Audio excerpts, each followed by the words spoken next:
लगभग हर इंटरव्यू में एक ऐसा सवाल जरूर आता है जो एक जाल की तरह लगता है। आप क्रिटिसिज्म को कैसे संभालते हैं? सतह पर यह साधारण लगता है, लेकिन गलत तरीके से जवाब देने पर आप असुरक्षित, ज्यादा संवेदनशील या इससे भी बदतर अहंकारी और रक्षात्मक लग सकते हैं। लेकिन अगर सही तरीके से जवाब दिया जाए तो यह सवाल आपके लिए एक मौका बन जाता है परिपक्वता, ग्रोथ माइंडसेट और इमोशनल इंटेलिजेंस दिखाने का।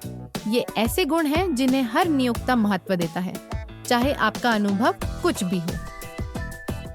इस वीडियो में हम इस पेचीदा सवाल का जवाब देने का तरीका star method, situation, task, action, result के जरिए समझेंगे। आप सुनेंगे 6 रियल वर्ल्ड उदाहरण, 3 फ्रेशर्स के लिए और 3 एक्सपीरियंस प्रोफेशनल्स के लिए। वीडियो के अंत तक आप जान जाएंगे कि आत्मविश्वास, सीखने की ललक और प्रभावशाली ढंग से कैसे जवाब देना है बिना रक्षात्मक हुए। चलिए शुरू करते हैं। इंटरव्यूअर यह सवाल क्यों पूछते हैं? वे आपको फंसाने की कोशिश नहीं कर रहे। वे जानना चाहते हैं, क्या आप फीडबैक को प्रोफेशनली ले सकते हैं? क्या आप उसे सुनकर उसमें सुधार करते हैं? या फिर आप इसे पर्सनली लेकर विरोध करते हैं? हायरिंग मैनेजर्स को टीम प्लेयर्स चाहिए, ऐसे लोग जो ढल सके, सुधर सके और परिपक्वता से मुश्किलों को संभाल सके। इसीलिए वे यह सवाल आपकी कमियां जांचने के लिए नहीं, बल्कि आपके माइंडसेट को समझने के लिए पूछते हैं। अब देखते हैं कि प्रभावी ढंग से कैसे जवाब दें। हम एक स्ट्रक्चर के साथ शुरू करेंगे जिसे आप इस्तेमाल कर सकते हैं। जवाब को स्ट्रक्चर कैसे दें? स्टार मेथड का उपयोग करके। एस, सिचुएशन, दृश्य सेट करें। आप कहाँ थे और क्या हो रहा था? टी, टास्क, आपकी भूमिका क्या थी? आप क्या हासिल करना चाहते थे? ए, एक्शन, आपने क्रिटिसिज्म को कैसे संभाला? विस्तार से बताएं। आर, रिजल्ट, क्या बदलाव आया? आपने क्या सीखा या सुधार किया? यह मेथड आपको एक कहानी की तरह जवाब देने में मदद करती है, जिसमें शुरुआत, बीच और अंत हो, और जो आपकी इमोशनल मैच्योरिटी दिखाती है, न कि इमोशनल रिएक्शन। अब उदाहरणों पर नजर डालते हैं। फ्रेशर्स के लिए उदाहरण 1, college project presentation. Situation, college के फाइनल ईयर में मैं कंप्यूटर साइंस सेमिनार के लिए एक एआई प्रोजेक्ट पर ग्रुप प्रेजेंटेशन दे रहा था। टास्क, मेरी जिम्मेदारी थी कि हमने जो टेक्निकल अप्रोच और मॉडल चुना था उसे समझाऊं। एक्शन, प्रेजेंटेशन के बाद एक प्रोफेसर ने कहा कि मेरा एक्सप्लेनेशन क्लियर नहीं था और मैंने जल्दबाजी की। पहले तो मुझे शर्मिंदगी हुई, लेकिन मैंने सांस लेकर उनका धन्यवाद किया और विस्तार से समझाने को कहा। बाद में मैंने अपनी स्क्रिप्ट को दोबारा लिखा, धीरे बोलने की प्रैक्टिस की और दोस्त के सामने रिहर्सल किया। रिजल्ट, प्लेसमेंट्स के दौरान अगली प्रेजेंटेशन में मैंने धीमी गति और स्ट्रक्चर्ड एक्सप्लेनेशन दिया, जिसकी इंटरव्यूअर्स ने सराहना की। मैंने समझा कि आलोचना अगर सही तरीके से ली जाए तो ग्रोथ का मौका बन सकती है। फ्रेशर्स के लिए उदाहरण 2, इंटर्नशिप रिपोर्ट फीडबैक। सिचुएशन, गर्मियों की इंटर्नशिप में मुझे अपने मेंटर को हफ्तेवार रिपोर्ट्स जमा करनी थी।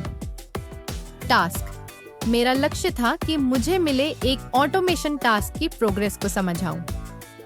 एक्शन, पहली रिपोर्ट पर मेंटर ने कहा कि मेरा लेखन अव्यवस्थित था।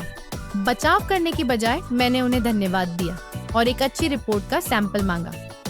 फिर मैंने उसे स्टडी किया, एक टेम्पलेट बनाया और आगे की रिपोर्ट्स में इस्तेमाल किया। रिजल्ट, अगले हफ्ते से उन्होंने मेरा फॉर्मेट सराहा और टीम के दूसरों को भी दिखाया। मैंने सीखा कि अच्छा फीडबैक प्रोफेशनल पॉलिश पाने का शॉर्टकट है। फ्रेशर्स के लिए उदाहरण 3, क्लास में coding peer review. Situation, college hackathon में हम टीम्स में काम कर रहे थे। मेरा कोड बैकएंड लॉजिक के लिए था। टास्क, कोड रिव्यू के दौरान एक टीममेट ने बताया कि मेरी लॉजिक इनएफिशिएंट थी, जिससे ऐप की परफॉर्मेंस प्रभावित हुई। एक्शन, पहले तो मुझे लगा कि मुझे टारगेट किया जा रहा है, लेकिन मैंने याद दिलाया कि टीम वर्क का मतलब साझेदारी होता है। मैंने उसे अपनी ऑब्जर्वेशन समझाने को कहा और हमने मिलकर कोड को दोबारा लिखा। रिजल्ट, हमारा ऐप सेकंड प्राइज जीता। सबसे बड़ी सीख यह थी कि फीडबैक को सुधार नहीं, बल्कि सहयोग समझना चाहिए। ये फ्रेशर्स के लिए बेहतरीन उदाहरण है। ध्यान दें कि हर एक में सीखने की इच्छा और परिपक्वता झलकती है। अब एक्सपीरियंस प्रोफेशनल्स के उदाहरण देखते हैं। अनुभवी उदाहरण 1, टीम लीड के रूप में परफॉर्मेंस रिव्यू। स्थिति, मेरी पिछली भूमिका में जहां मैं एक टीम लीड था, मुझे क्वार्टरली परफॉर्मेंस रिव्यू के दौरान फीडबैक मिला कि मैं जूनियर डेवलपर्स को पर्याप्त टास्क नहीं दे रहा था और उनके काम में बहुत ज्यादा दखल दे रहा था। कार्य, मेरी जिम्मेदारी प्रोजेक्ट को लीड करने की थी, लेकिन मैंने महसूस किया कि मैं अपनी टीम को स्वतंत्रता नहीं दे रहा था।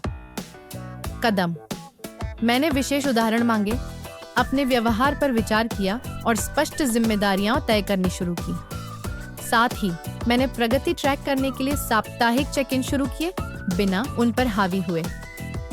परिणाम, अगले क्वार्टर में टीम की प्रोडक्टिविटी बढ़ी और फीडबैक पॉजिटिव हो गया। इससे मैंने सीखा कि सकारात्मक क्रिटिसिज्म कोई खतरा नहीं, बल्कि बेहतर नेतृत्व करने का एक मौका होती है। अनुभवी उदाहरण 2, क्लाइंट कॉल प्रेजेंटेशन। स्थिति, मैं एक महत्वपूर्ण क्लाइंट को स्ट्रैटेजी कॉल के दौरान हमारे सॉल्यूशन प्रपोजल के बारे में समझा रहा था।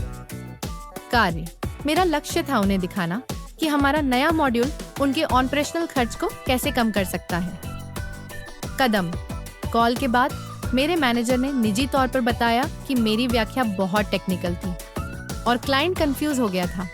बचाव करने की बजाय मैंने उनका धन्यवाद किया और मार्गदर्शन मांगा। मैंने एक कम्युनिकेशन वर्कशॉप ज्वाइन की और कॉन्सेप्ट्स को सरल तरीके से समझाने का अभ्यास किया।